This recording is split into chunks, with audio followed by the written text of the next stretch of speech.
दोस्तों, भारतीय संस्कृति में पीपल को देव वृक्ष कहा जाता है। इसके सात्विक प्रभाव के स्पर्श से अंतर्मन की चेतना पुलकित और प्रफुल्लित हो जाती है। स्कंद पुराण में वर्णित है कि पीपल के मूल में भगवान विष्णु, तने में केशव, शाखाओं में नारायण, पत्तों में श्री हरि और फलों में सभी देवताओं के साथ अच्युत सदैव निवास करते हैं।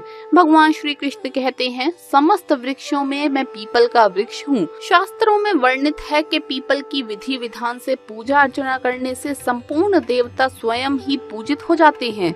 जो भी मनुष्य पीपल का वृक्ष लगाता है उसका वंश कभी नष्ट नहीं हो पाता। पीपल की सेवा करने वाले मोक्ष प्राप्त करते हैं। पीपल वृक्ष की प्रार्थना के लिए पीपल की प्रार्थना का मंत्र दिया गया है।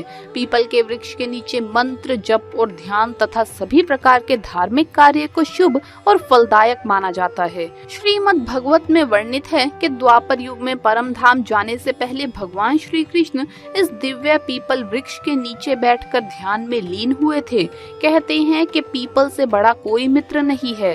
जब आपके सभी रास्ते बंद हो जाते हैं, हर तरफ से आपको परेशानियां और संकटों का सामना करना पड़ता है, आपकी परछाई भी आपका साथ नहीं देती, हर कार्य बिगड़ जाता है, तो आपको पीपल के वृक्ष की शरण में जाना चाहिए। पीपल के वृक्ष की शरण में जो भी जाता है वो कभी खाली हाथ नहीं आता। पीपल की पूजा अर्चना करके उनसे मदद की याचना करें। निसंदेह ही कुछ ही समय में सभी कष्ट दूर हो जाएंगे। श्री कृष्ण कहते हैं, जो मनुष्य अपने संपूर्ण जीवन में केवल एक भी पीपल का वृक्ष लगाता है तो उसके सभी जन्मों के पापों का नाश हो जाता है। पीपल का ये वृक्ष उसकी मृत्यु के पश्चात भी उसके लिए पुण्य कमाता है। इसीलिए प्रत्येक मनुष्य को अपने जीवन काल में एक पीपल का वृक्ष अवश्य लगाना चाहिए। प्राचीन काल में ऋषि मुनि पीपल को बहुत अधिक पवित्र मानते थे और इसकी पूजा करते थे। साथ ही ये भी माना जाता है कि पीपल के वृक्ष के पत्तों पर मंत्रों को लिखने से अधूरी इच्छा पूरी हो जाती है और मनुष्य दीर्घायु जीवन व्यतीत करता है। यदि आपके जीवन में धन से संबंधित समस्या है, कितनी ही कोशिश करने के बाद भी धन प्राप्त नहीं होता है, जीवन कष्टों से भरा है, विवाह की समस्या है अथवा शत्रुओं से कष्ट प्राप्त होता है, तो आप पीपल के पत्तों पर विविध प्रकार के मंत्रों को लिखकर अपने पूजा घर में अवश्य रखें। आपकी समस्या का निवारण अवश्य होगा। आइए जान लेते हैं पीपल के वृक्ष की सहायता से हम हमारे जीवन में सुख समृद्धि कैसे ला सकते हैं और पीपल के पत्तों पर कौन सा मंत्र लिखना चाहिए। सबसे पहली बात, शनिवार के दिन पीपल की पूजा करने का बड़ा ही महत्व बताया गया है। इसका संबंध शनि देव से होता है। हमारे सभी नवग्रह में शनि को श्रेष्ठ ग्रह माना जाता है। शनि देव न्यायाधीश की भूमिका निभाते हैं। कुछ लोग शनि को हमेशा ही दुष्ट ग्रह मानकर उनसे डरते रहते हैं, परंतु ऐसा पूरी तरह से सत्य नहीं है। शनि के डर की वजह से हम उसकी ओर देखने से भी बचते हैं, लेकिन ये सबसे सुंदर ग्रह है, हमें इसे कभी दुर्लक्ष्य नहीं करना चाहिए। शनि एक ऐसा ग्रह है, जिस व्यक्ति पर इसकी कृपा हो जाती है, समझो उस व्यक्ति के भाग्य के द्वार खुल जाते हैं। वो अपने जीवन में हर प्रकार का सुख पाता है और जीवन के हर क्षेत्र में उसे सफलता और तरक्की मिलती है। साथ ही समाज में मान सम्मान बढ़ता है। यदि आप शनिवार के दिन पीपल के पत्तों पर शनि देव का मंत्र लिखते हैं, ओम शन शनिश्चराय नमः, और इस पीपल के पत्ते को शनि देव के मंदिर में जाकर उनके चरणों में रख देते हैं, तो आपके जीवन में चल रही अनेकों समस्याओं का अंत हो जाता है। ये उपाय आपको हर तरह के संकटों से मुक्ति दिला सकता है। शनि महाराज को पीपल का पेड़ अत्यंत प्रिय है। पीपल के वृक्ष की पूजा करने से शनि देव प्रसन्न होते हैं। शास्त्रों में ये बताया गया है कि पीपल के पेड़ पर सभी देवताओं का वास है। इसीलिए शनि देव को प्रसन्न करने के लिए हर शनिवार को पीपल के पेड़ को जल अर्पण करें और परिक्रमा करें। साथ ही पीपल के पेड़ की जड़ पर राई के तेल का दीपक जलाएं और ओम नमो भगवते वासुदेवाय नमः इस मंत्र का जप करें। इससे आपके जीवन से जुड़े समस्त कष्टों का नाश होता है। यदि आपके जीवन में धन से जुड़ी समस्या है, तो पीपल के वृक्ष का ये उपाय आपको अत्यधिक धन की प्राप्ति दिला सकता है।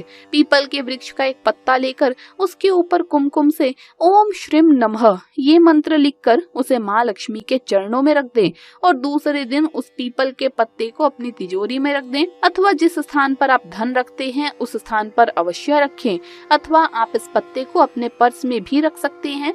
ये उपाय आपकी धन संबंधित समस्याओं को समाप्त करता है। माँ लक्ष्मी की कृपा से आपको धन की प्राप्ति होगी। यदि जीवन में कर्ज की समस्या है अथवा शत्रुओं से परेशान है तो आप पीपल के पत्ते पर ओम हन हनुमंते नमः इस मंत्र को लिखकर हनुमान जी के मंदिर में जाकर उनके चरणों में रख दें। ऐसा करने से कर्ज संबंधित समस्याओं से समाधान प्राप्त होता है और शत्रुओं से रक्षा होती है। तो इस प्रकार से पीपल के वृक्ष की पूजा करके हम हमारे जीवन में सुख समृद्धि ला सकते हैं। दोस्तों, वास्तु दोष उत्पन्न होने से घर में नकारात्मक ऊर्जा बढ़ने लगती है, जिसके कारण हमारे साथ दुख और अशुभ घटनाएं घटित होने लगती है। इन सभी परेशानियों से छुटकारा पाने के लिए वास्तु शास्त्र में ऐसे कई उपाय बताए गए हैं जिनसे घर में सकारात्मकता का वास होगा और वास्तु दोष में भी कमी आती है। नंबर 1, सुबह घर की सफाई के उपरांत हल्दी को जल में घोलकर एक पान के पत्ते की सहायता से अपने संपूर्ण घर में छिड़काव करें। इससे घर में माँ लक्ष्मी का वास तथा शांति भी बनी रहेगी। इसी प्रकार घर में सफाई करने के उपरांत गंगा जल के छिड़काव से नकारात्मक शक्तियाँ दूर होती है और वास्तु दोष दूर भागता है। नंबर 2, गलत दिशा में रखी गई धार्मिक पुस्तकें वास्तु दोष का कारण बनती है। वास्तु के अनुसार धार्मिक पुस्तकों और ग्रंथों को हमेशा पश्चिम की तरफ ही रखना चाहिए। किसी दूसरी दिशा में बेड के अंदर अथवा गद्दे या तकिए के नीचे धार्मिक पुस्तकें रखना शुभ नहीं होता। नंबर 3, अपने घर के मंदिर में घी का एक दीपक नियमित जलाएं तथा घंटी भी बजानी चाहिए, जिससे सभी प्रकार की नकारात्मक ऊर्जा घर से बाहर निकलती है। इसी तरह घर में शंख रखने और बजाने से घर का वास्तु दोष भी दूर हो जाता है। घर के पूजा स्थल में देवी देवताओं पर चढ़ाए गए पुष्पहार दूसरे दिन हटा देने चाहिए और भगवान को नए पुष्पहार अर्पित करने चाहिए। इसी प्रकार पूजा घर में देवताओं के चित्र भूल कर भी आमने सामने नहीं रखने चाहिए, इससे बड़ा दोष उत्पन्न होता है। नंबर 4, घर में सफाई हेतु रखी झाड़ू को दरवाजे के पास नहीं रखना चाहिए। यदि झाड़ू को बार बार पैर लगता है तो ये धन नाश का कारण बनता है। झाड़ू के ऊपर कोई वजनदार वस्तु भी नहीं रखें। नंबर 6, वास्तु दोष के कारण यदि घर में किसी सदस्य को रात में नींद नहीं आती या स्वभाव चिड़चिड़ा रहता है तो उसे दक्षिण दिशा की तरफ सिर करके शयन करना चाहिए। इससे उसके स्वभाव में बदलाव होगा और अनिद्रा की स्थिति में भी सुधार होगा। नंबर 7, घर के उत्तर पूर्व में कभी भी कचरा इकट्ठा ना होने दें और ना ही इधर भारी सामान और मशीनरी रखें। अपने वंश की उन्नति के लिए घर के मुख्य द्वार पर अशोक के वृक्ष दोनों तरफ लगाएं। नंबर 8, अपने घर में ईशान कोण अथवा ब्रह्म स्थल में सफ्टीक श्री यंत्र की शुभ मुहूर्त में स्थापना करें। ये मंत्र लक्ष्मी प्रदायक भी होता है, साथ ही साथ घर में स्थित वास्तु दोषों का भी निवारण करता है। नंबर 9, शाम के समय तुलसी के पौधे में एक घी का दीपक अवश्य लगाएं।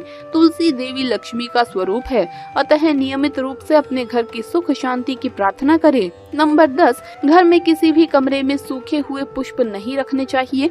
यदि गुलदस्ते में रखे हुए फूल सूख जाए तो नए फूल लगा दें और सूखे पुष्पों को निकालकर बाहर फेंक दें। नंबर 11, सुबह के समय थोड़ी देर तक निरंतर बजने वाली ओम नमः शिवाय की धुन या अपनी आस्था के अनुसार कोई भी मंत्र की धुन घर में बजने दें। इससे भी वास्तु दोष दूर होता है और सकारात्मकता का वास होता है। तो दोस्तों, आपको वीडियो कैसा लगा हमें कमेंट्स में जरूर बताएं। इस वीडियो को लाइक करें, अपने दोस्तों के साथ शेयर करें और हमें सब्सक्राइब करना ना भूलें। जल्द मुलाकात होगी अगले वीडियो में। हर हर महादेव, जय महाकाल।